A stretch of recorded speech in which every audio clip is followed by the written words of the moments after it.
Hello everyone, thank you for joining our workshop on bringing people to cycling infrastructure. I'm Stewart Dring, I'm from the London Cycling Campaign. I'm the cycling projects manager there, and I've run a lot of behaviour change programmes over the years. We've also got Shelley Bontje from Mobycon and Mariam from JoyRiders. Shelley's going to give kind of an overview of some more in Holland, some sort of stuff that's come over there, and Mariam's got some on-the-ground sort of experience of JoyRiders. Okay, so we've got people here in the workshop. There's also some people watching us possibly on the live stream. If you're on the live stream, you want to get involved in the workshop, just come into the Zoom link and we can be interactive. Or if you've got questions, just use the question functionality and I'll feed that questions into the workshop. So before I pass on to Shelley and Mariam, I will just kind of cover what we want to cover here. So a lot of people say sort of build it and they will come, but we know that a lot of people don't come with the new infrastructure. I think what's important is, one, to have a network of infrastructure. So it's always as good as your weakest link. And you've got to have a reliable sort of network for people to use it from all groups. So we're going to cover that. I think one of the things we'll look at in the workshop of discussion, we'll look at, is there a problem? And then we'll look at, well, presumably there is a problem because otherwise we won't have a workshop on it. And then we will look at the barriers, and then we'll look at long-term solutions, which is some of the stuff that the Dutch have been doing for years, and what we want to do to get a good cycling culture in London, and also some of the short-term things that we can do. So we'll think about sort of the different measures in those sorts of terms. So Shelley, do you want to do your bit now? Introduce yourself and do your bit. Yes, of course. Thank you very much, Stewart, for this introduction. I will share my screen. I hope this works, and I hope there are no background noises. If there's something going not properly, please give me a heads up. Thank you very much for this introduction. I think what's now said in the chat is not related to what I'm talking about. If it is, please let me know. But for today's session, I will try to give you some tools how to answer the question, what projects and policies can help a diverse range of people to recognize and utilize new or the already existing infrastructure. I will provide this tool based on my Dutch knowledge, but also very much from the Mobycon's perspective. I'm a mobility advisor myself. I mainly focus on behavior and engagement related to active mobility, and I work at the mobility consultancy in the Netherlands. We are an international organization, and we have the mission to make the world a bit less dependent on the car. So in this way of thinking, I will also talk you through the tool, how you can check and see what kind of barriers there are, why people don't start cycling. I still feel like there's comments in the chat that it isn't working. I'm not sure if you can hear me or not. I think Ailey got feedback from the stream and from here because she's got both volumes on. Okay, so I assume that everyone who is in the breakout room is able to follow my story. And then I guess I will continue the story where I started with. So as I said, I will answer the question, how can we use the infrastructure which is already there? And then I started asking myself why people don't cycle. And I can imagine that more of us have asked ourselves this question. And I think there are numerous reasons why people don't cycle.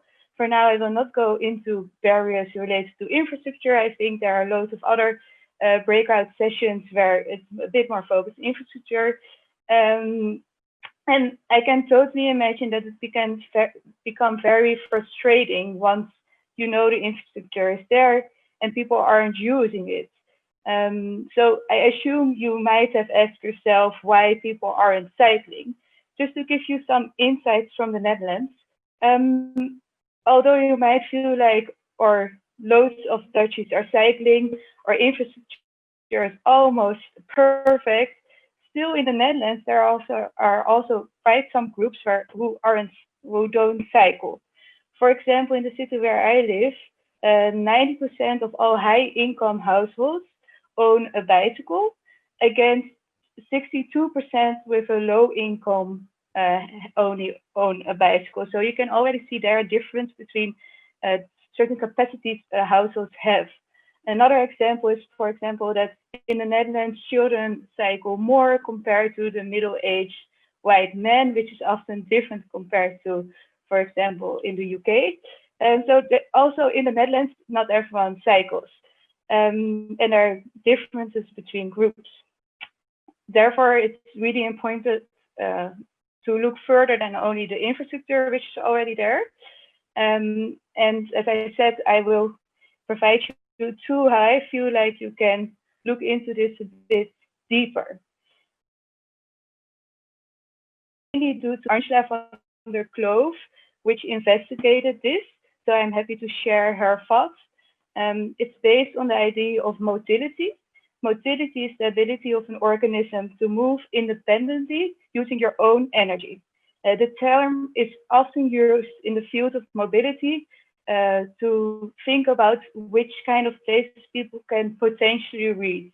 So if you talk about mobility, motility, it links to what kind of places can people reach, potentially reach.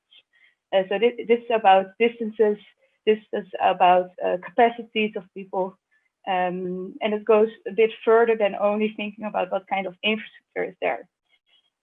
There are actually three components if we look into motility, and especially if we look into bicycle motility.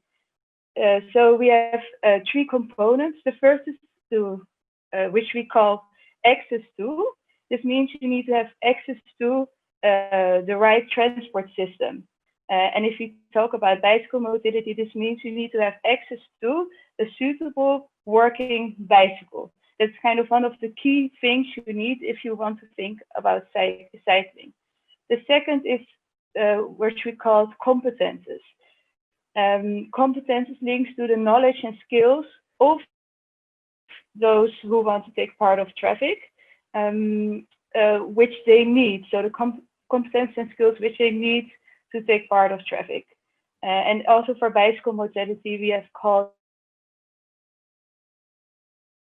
the third one, and that is ownership.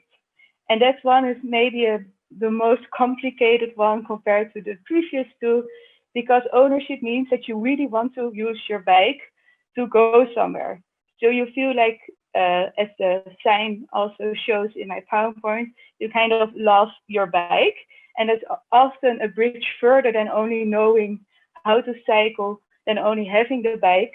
And it doesn't mean you need to be like crazy about cycling, but more that you own the idea of I can use my bike to do some shopping. It goes a bit further. It doesn't mean you need to be crazy about cycling. And in this way, I also really mean just cycling as a mean of transport. And I don't really mean in the sense of recreational sport cycling. So these are the three elements which we see are linked to bicycle motility, and are the three elements which you kind of need to have before you are able to cycle. And for example, with different policies of projects, you can check to what extent do they fulfill one of these criteria. And it also depends on the situation which criteria need to be paid attention to. To go a little bit deeper on this, and feel free to ask any questions later on. I hope it comes across clear. We try to make it a little bit more easier to understand with the steps to bicycle motility. So in this way, we show the three different elements, and we also show what does that mean. So for example, access to a bike means, for example, you first don't have a bike, the next is you have access to a suitable bicycle. This could, for example, be via a shared bike system, or that you can borrow it for someone. But the next step is that you really own a bicycle. And then it's also really important that the bicycle is a suitable bike for you. So for example, shouldn't be too high, or it should feel very comfortable and safe. And the last step is that you have really the bicycle which is perfect for you. So we try to deepen this bicycle motility by the steps to bicycle motility. And I use that to also show what kind of projects link to what kind of needs of people and how do they enable them to cycle. And the last thing I wanted to share for you, and then I will give it back the floor to Stewart. But for example, in the Netherlands, we have a traffic exam for all primary school children. It's about mainly the essence is safety, and it's quite a long tradition, as it already exists for around nearly 19 years now in the Netherlands. And it really covers two sides of having the skill and the competence being able to cycle. So it goes into the theory of traffic rules, but also into the competences of you need to do the practical exam. And in this way, children show that they understand how to cycle and what the rules are. You see a picture here of it. During that practical exam, there are volunteers, for example, teachers or parents along the route, also checking if the children do it properly. And the exam is targeted for children around 10 to 12 years old. So in the Netherlands, that's just before they go to the secondary school. And it's kind of a safety check and also giving confidence to the children that they will be able to cycle themselves to our secondary school. And what you often see in the Netherlands is that when they go to the secondary school, all children cycle by themselves. So this exam is kind of a check before that. Perhaps it's interesting to know that in the Netherlands, it isn't necessary to do this, to provide this exam. So it's not regulated by the national government, unfortunately.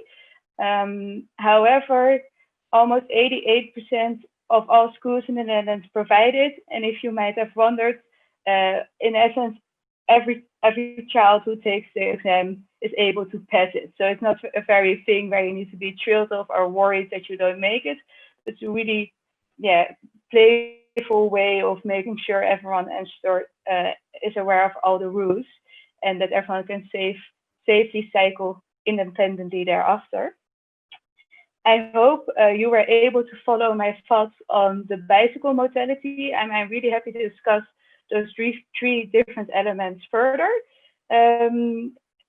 Yes, and if you want to get in touch later on, please feel free to use the network button, which we can use via the conference, or feel free to ask any questions later or get in touch with me in any other way. Thanks a lot. Thanks, Shelley, for that. It's quite interesting. I was in a different webinar around Bikeability yesterday, and there's a load of stuff that I think there's an aspiration in the UK to have that sort of thing for school children, but as always it comes down to funding, and I think there's a whole bunch of people making the case to government to properly fund Bikeability in schools for children to do that long-term change, and that's something we can kind of touch on later. But let me just move over to Mariam now, who is from Waltham Forest, so one of the sort of star boroughs that's been leading in low traffic neighbourhoods. And one of the things that I often hear is that when the low traffic neighbourhoods and infrastructure went in Waltham Forest, suddenly loads of groups popped up and you suddenly saw Muslim women cycling with their kids. But it's kind of not necessarily the case. I think that stuff has been going on for years, and Mariam will go talk about JoyRiders, but it suddenly became more visible. So I think also people do think that the infrastructure has just suddenly led to more diverse cycling, but I think it might be just more visibility. But Mariam, I suppose you can touch on that in your session. Yeah, thank you, Stuart. Well, I'm Mariam from what, as Stuart said, from Waltham Forest, and director of JoyRiders London, which is a local CIC, and our aim is really to get women into cycling. And we work especially with women from minority backgrounds, from BAME backgrounds. Yeah, we were founded in 2016, and it started really out as a group of moms cycling together. And I think that was also the time when Mini Holland, so our first LTN was built and came into existence. So yeah, I think it's a bit of a coincidence that we showed up at the same time. Fact is that we actually don't use Mini Holland a lot to cycle in. I think the importance is when you have people who want to start cycling, is really help them from scratch. A lot of people have a lack of confidence. They're very insecure. They feel when they see the roads which are full of cars, they get really insecure, and it builds up barriers. What we do is really take people basically by the hand and start cycling with them on very quiet roads, off-road, and then we build slowly up. We introduce them to the existing infrastructure, and the infrastructure is growing as well around us. So when we started, there wasn't much in place, and there wasn't much places where we could go to because of this, because we can't put someone out on the main roads. So now with the infrastructure in place, I think there is more visibility, and people are more likely to cycle independently once they know about it and once they know how easy it is to use. So that is really one of the goals, introducing them to him. What we started doing lockdown, one of our projects was to video record existing routes, give them a map link as well, and for them to be able to cycle on their own, which a lot of people started doing. So even creating more people using the infrastructure. And I think it was what was really good is that the roads were so quiet that people didn't need to feel any worry about traffic or cars or so. It was so much easier for them to start cycling. One of the things we often come across is the reasons why children don't cycle is because the parents, and especially mothers, don't cycle. And if the parents don't cycle, they don't want to let their children cycle because they have worries, they're scared, and you can't blame them when you look at London roads. So getting women into cycling then enables the children to follow, and they start cycling with their children. The husbands start cycling, the dads. And what we've seen here in the borough is that really a lot of women started cycling, and then they started cycling with their children. And then the husband started cycling as well, and older people started cycling. So overall, there was a big uptake.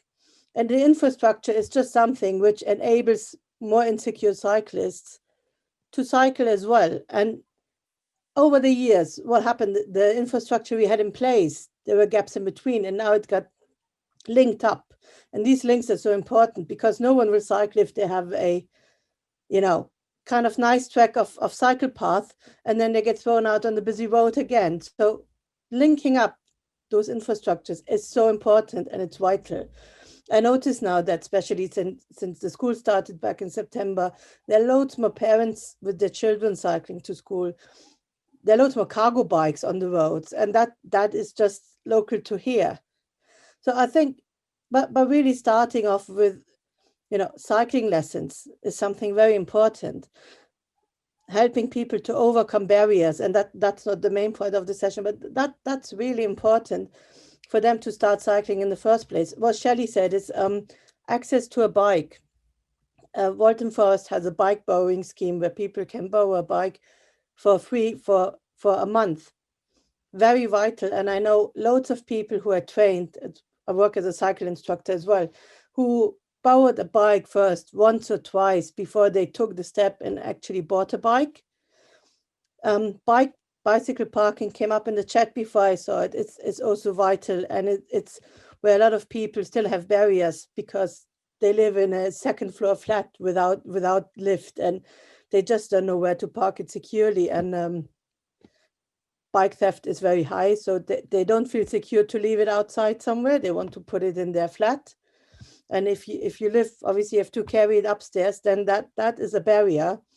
And those things, there needs to be work done, but things falling into place. And I think it just takes time for people to join and build up confidence, and especially people from minority backgrounds who are not usually were the group of people who cycled. They need even more time and more help to start on their cycling journey. Cool. Yeah. Thanks, Mariam. Is that, have you finished? Yeah. Cool. Yeah. So I think, yeah, the sort of cycling culture or lack of a cycling culture is one of the key things that creates lots of barriers. So if you've got a lovely cycling culture, it's fine. People can dip into it how they want. They see role models, they see people like them doing it. And I think that lack of a cycling culture is the thing that we're kind of trying to retrofit a little bit in London and in some communities or in some groups more than others.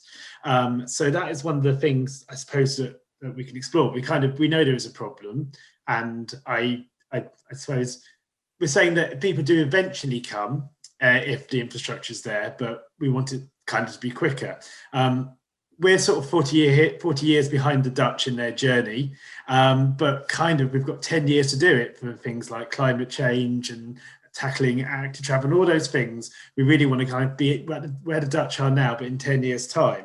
So one, we want to learn a bit from the Dutch and how we can get more people involved and more people cycling that maybe were left behind a bit on their journey. And also, I think Shelley might have some interesting stuff to look at, well, to compare this. So when people go to the Netherlands from other countries, how do they get into the cycling culture there? And I think we might be able to learn some of that stuff, some things from that for how that we can get people who aren't from communities that cycle to cycle. Might be, first off, maybe we can just say hello from all the people in the workshop, just and say where you're from. So, because not many of us, so we can just say that. So you know Shelley, you know Mariam, you know me. Anybody else want to say hi and where they're from? Ruth? Hello, from Glasgow. Hi, Dave. Yeah. I've just jumped in. Yeah. Go, Ruth. Well, I was from Hounslow originally, so that does count, doesn't it? Yeah. Ruth? Ruth Chiswick, spends half my time in Holland, so I have an awful lot of knowledge of Dutch infrastructure. My partner is Dutch. I will put up something that a woman has written about why women don't cycle. I did tweet it, if any of you follow me on Twitter, but it is the most extraordinary thing about how we perceive cycling. You know, cycling is about cyclists and not about cycling. And I think that's what the Dutch have managed to do. The school image was fantastic, Shelley, of the children on bikes. We just don't see children on bikes like that here. And that's really, image is everything, everything. Yeah, I think, Ela, do you want to get it? Yeah, hi, I'm Ailey. I'm with Cycle Islington and also an LCC trustee.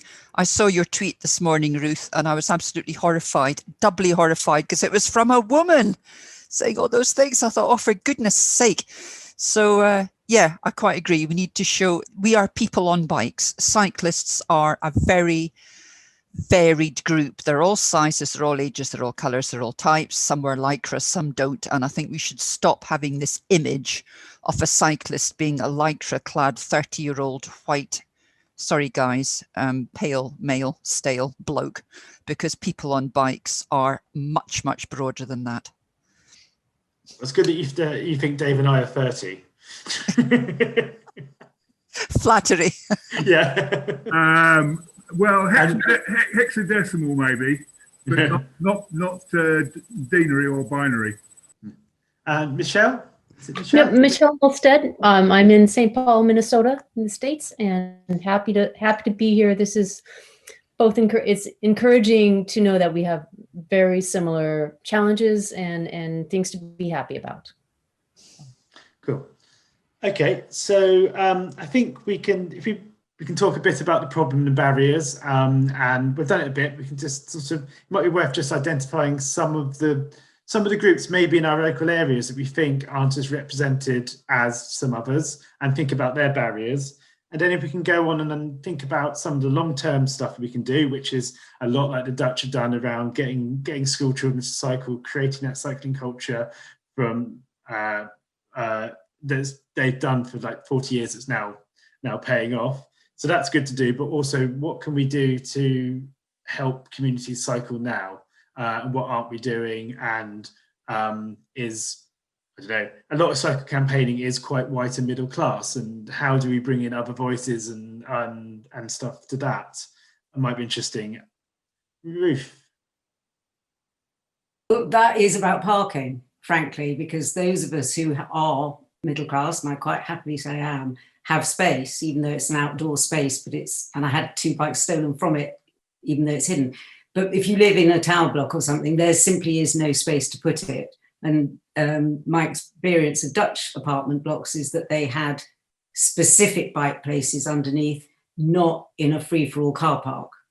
Because even my own counsellor, who's a regular cyclist, his was stolen because it was just in a free-for-all locked car park. So for me, it's parking, that kind of thing.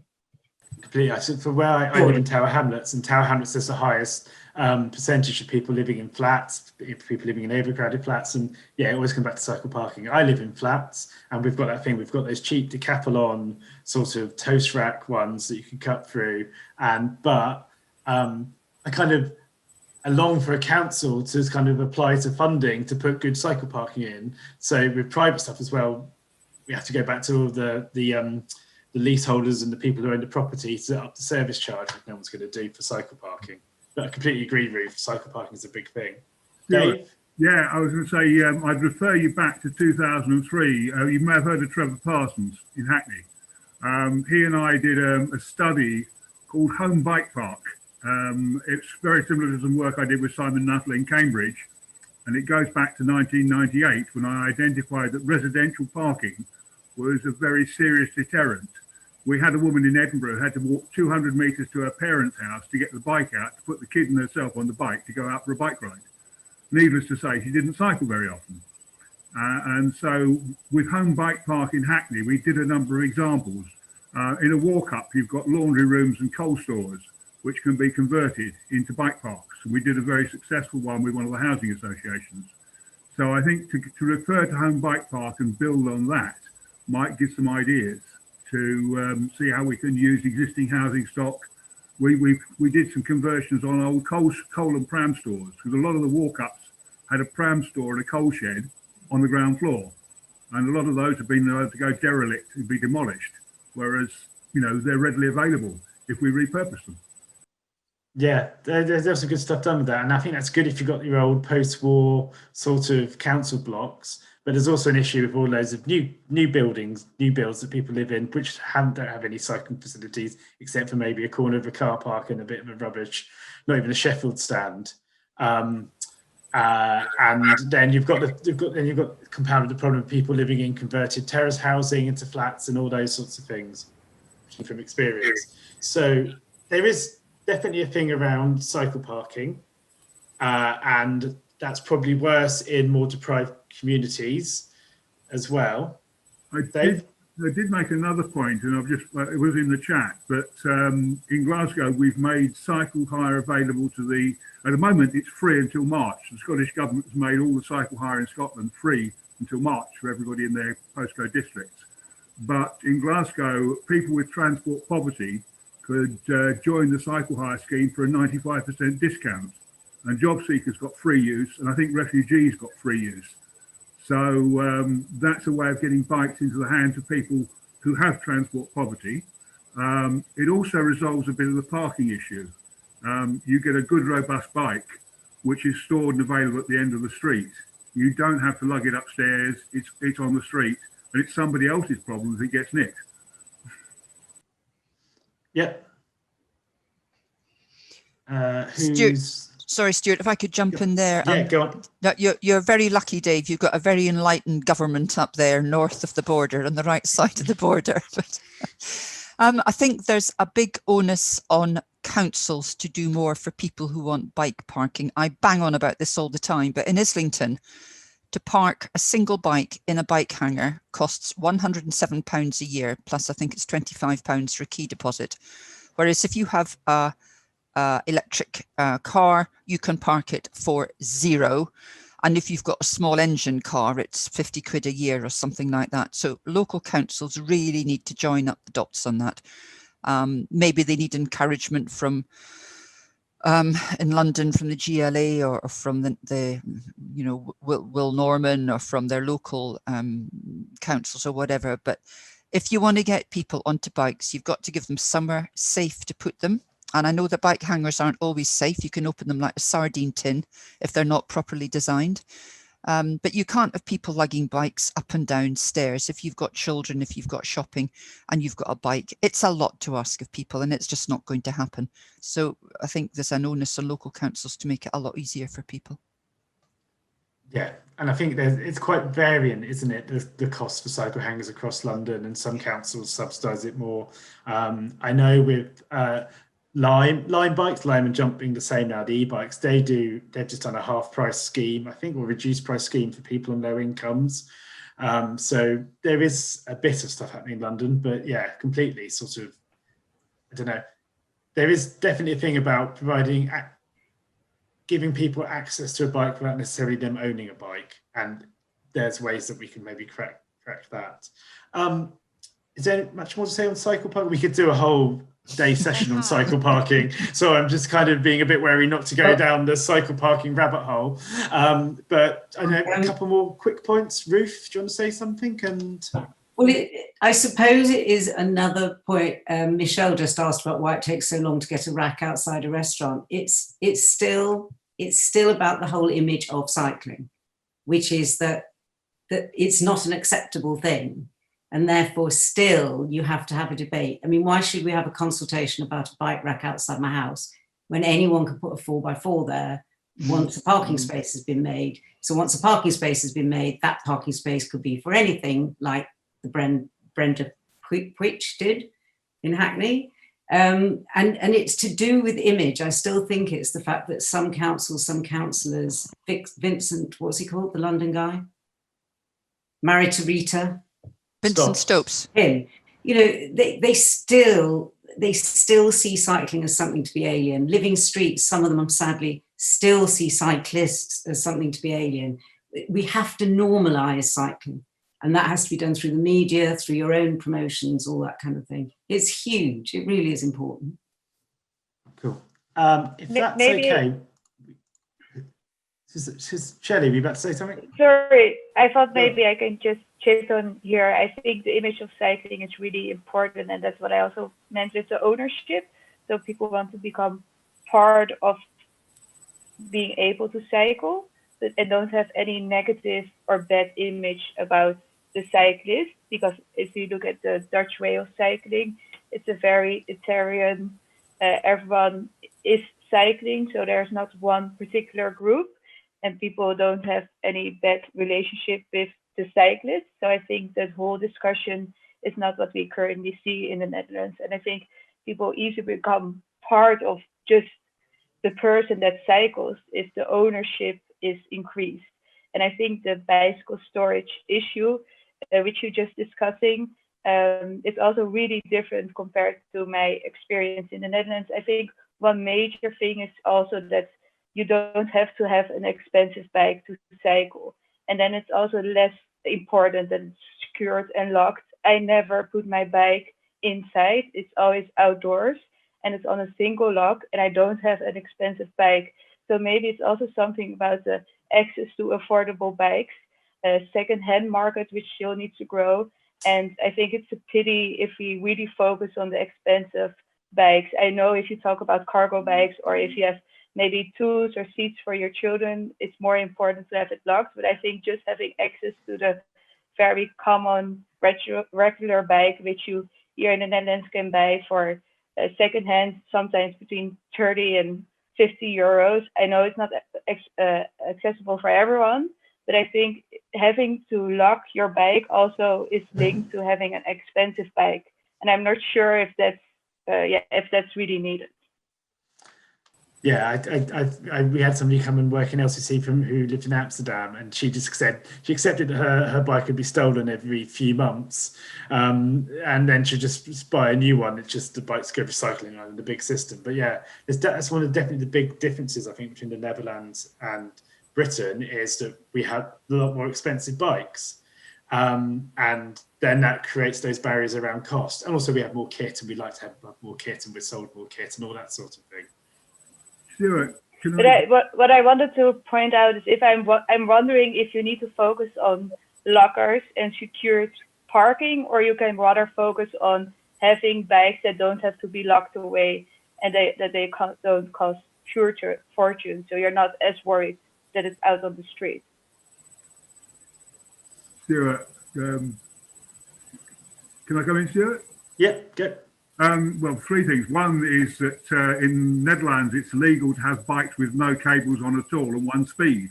And I think a lot of people ride bikes with one speed and a coaster brake, which is legal in the Netherlands. So you can leave them outside. There's no cables to snap. They're so reliable, but you're only doing 12 miles an hour around the town anyway. So they've got very, very basic bikes that most people just jump on and use, and they sit out in all weathers. The Dutch bike parking, you can get bike parking where you can park 24 bikes or roughly on a car parking space because they've got very good high density parking. We don't actually use that in the UK, which amazes me. We want to get bikes into spaces. There are some very good high density systems. And oh dear, finally, damn it. What was I going to say, the final point? Oh, damn it. I'll remember it in a minute. Sorry. While he's thinking of it, can I come in again? Sorry, Stewart. Yeah, sure. Picking up on what Shelley said and what Dave is saying and Mariam and everyone is, as soon as cycling is normalised, people on the whole have normal bikes. Shelley, the problem here is a lot of people who cycle, and I'm one of them, I do distance cycling, so I've got a distance bike, and I do shopping cycling, so I've got a shopping bike. A lot of younger people can't afford two, so the bike they use to go to work on is often an expensive, high-end bike that they then use weekends going out on their long-distance rides. And I think it's the fact that few people will have what I call a normal everyday going shopping bike, because there aren't enough of those normal people cycling, is what I'm trying to say. Yeah, and I think it goes back to the sort of the cohort of cycling in London. It's more people who go out on weekends, people who do long trips, do those sorts of things, rather than everyday shoppers and stuff like that, which would be the bigger percentage in the Netherlands. Can I go back now, Stewart? I've just remembered it. Go on, Dave. It's when you see other bikes and other people cycling. Now, in 1995 with Glasgow, we specified a cycle parking stand so that when the tenders went out, they were always the same thickness of steel, the same quality of finish. So they didn't go for the cheapest tender. They went for the tender that supplied the equipment that did the job. And there was a policy of installing between 200 and 400 cycle stands per year in Glasgow from 1995 onwards. And they went in and they filled up because people saw someone else had cycled and thought, I can do that. And we got some stands filling up at the year-on-year growth rate of over 30%, year-on-year growth. And we have one place where it's gone from one bike to 48 spaces in 20 years. And the same has happened in London with the stations where there's been a disruption. Waterloo and St Pancras in particular, a 1,000% increase in the number of people cycling in 2 months.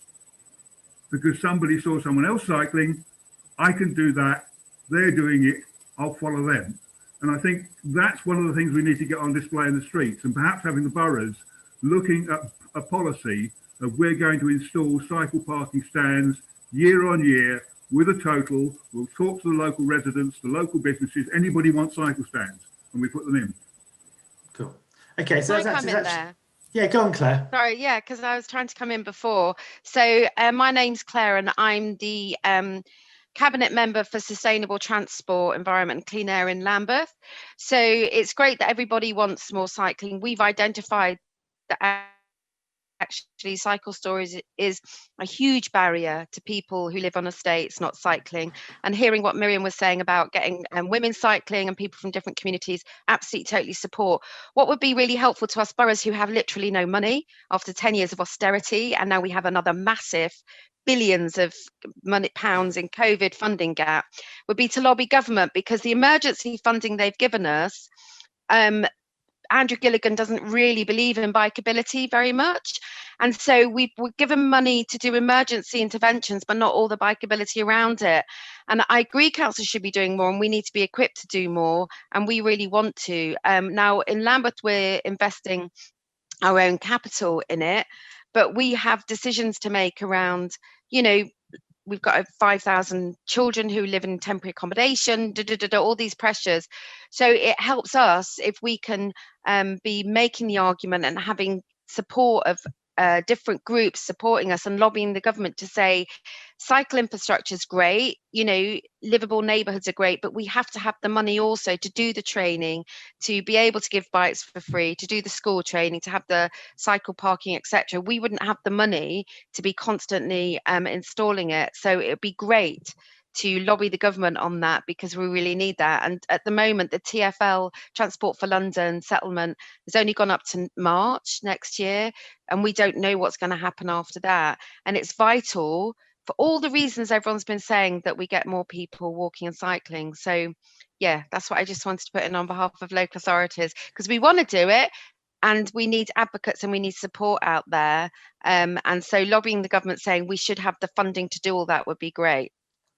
Cool, thanks Claire. And I completely agree with that, because I do a lot of behaviour change stuff. It's always really hard to find funding for behaviour change stuff. It's also, I apply for grant funding, and then applying for grant funding skews the way that you can do behaviour change projects. The amount of behaviour change projects in Tower Hamlets, just because it's the most deprived borough in London, probably then doesn't mean that there's not so many other projects in Newham, which is equally has the same issues next door.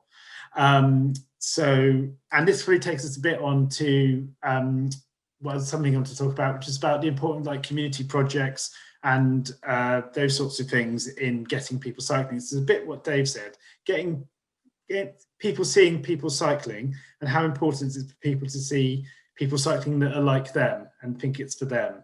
And it's something that Mariam touched on a bit. I don't know if anybody's got any comments on that, and it's back to how do you create a cycling culture.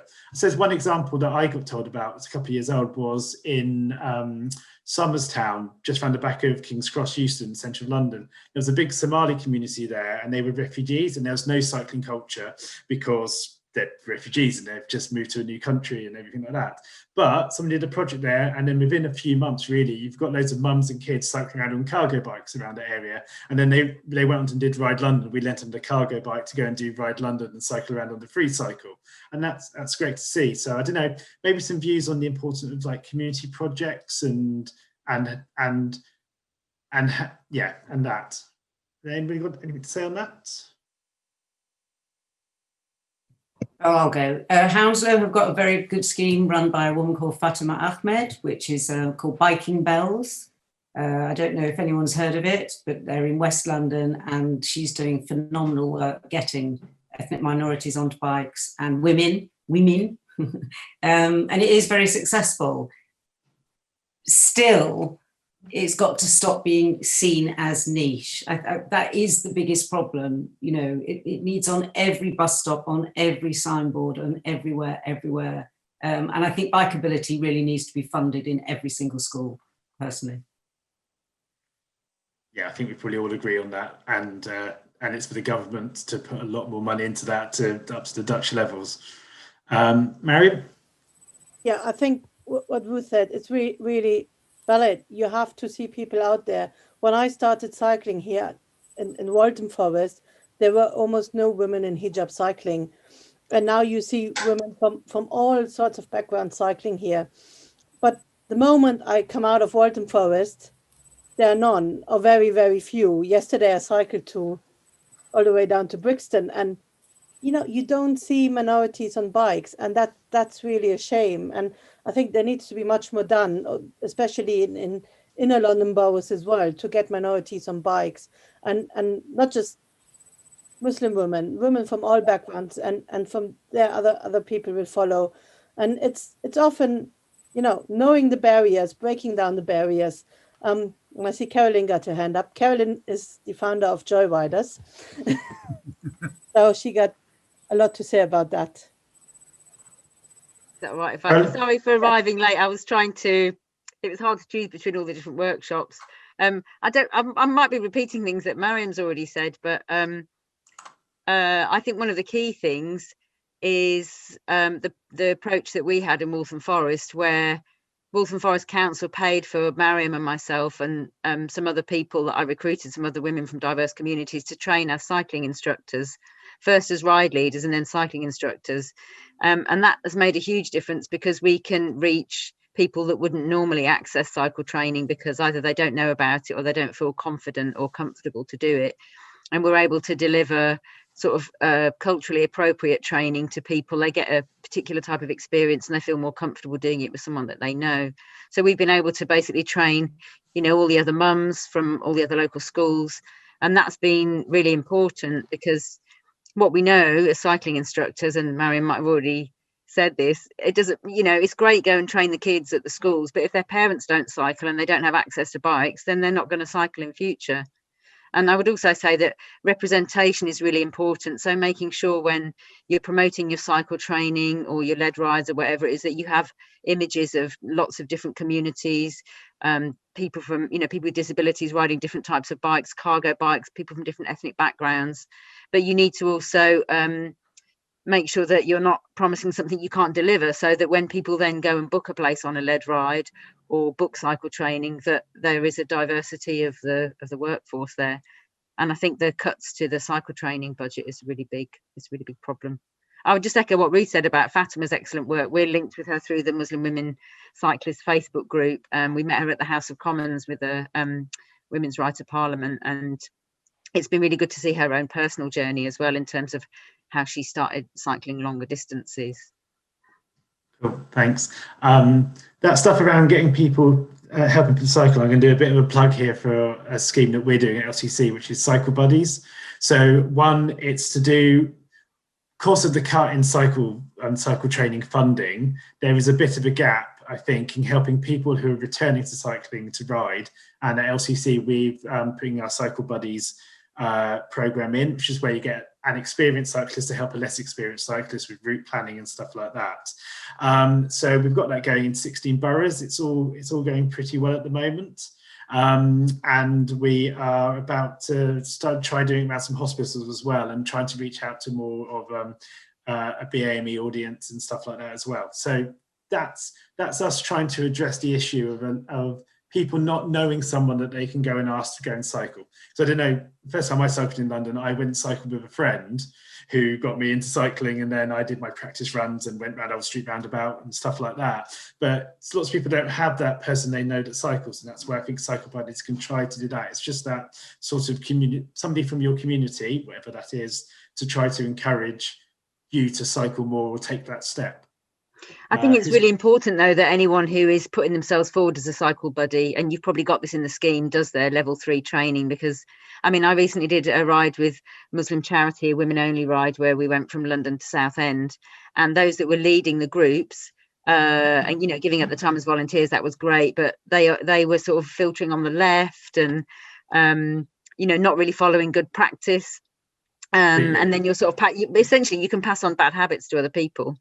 Yeah, that's something we're trying to work that more into the scheme, that everybody does their level 3. It's a bit of a weird thing. We want to send experienced cyclists to go and do their level 3 cycle training while cycle training's funding is being cut. But we need to work that how to do that. And then it's also an issue with community cycling organisations, is getting people up to that right level. You want people to volunteer and encourage and stuff, but you don't want to.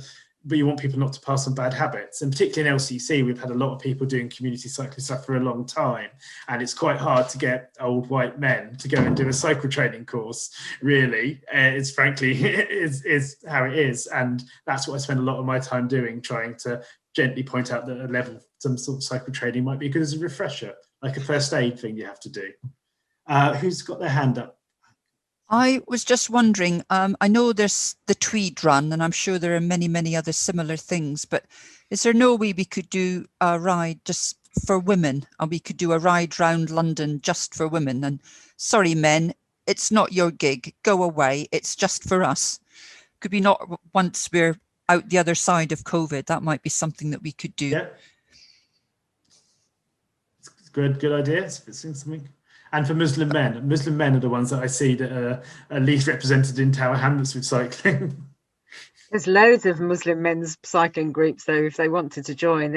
Oh, is there? I would say when I go out riding in Essex on a Sunday, Muslim men are the majority of the ones you see, but they are the kind of the ones in Lycra with all the kit and the really nice bikes, which is perhaps a different demographic. No, I'm thinking of flowers in baskets and you know, a stop for tea and cakes or something like that. All the things that women like, or certainly when I go out with my female friends. So.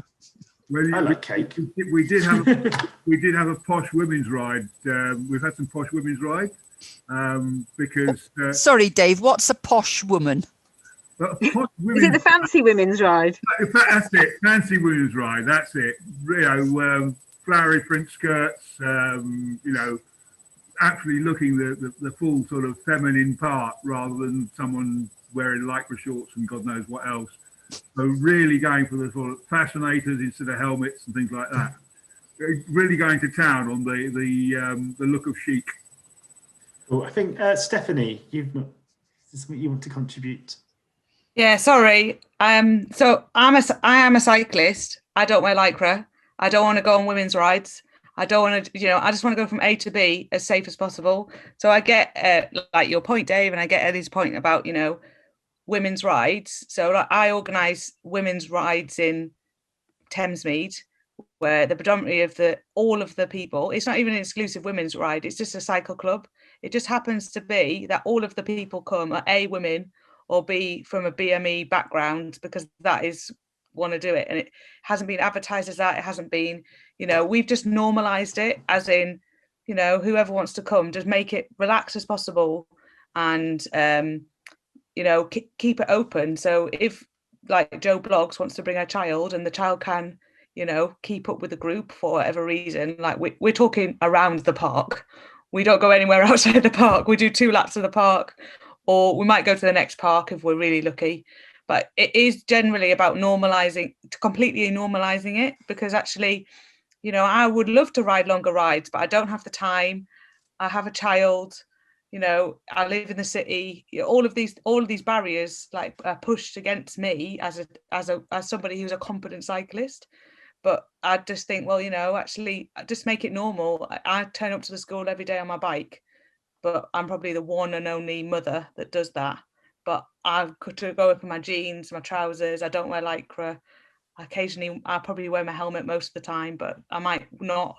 But that's okay. It doesn't matter. So I think there's so many rules in cycling that actually, you know, it terrifies people to go on a bike because there is so many things to follow.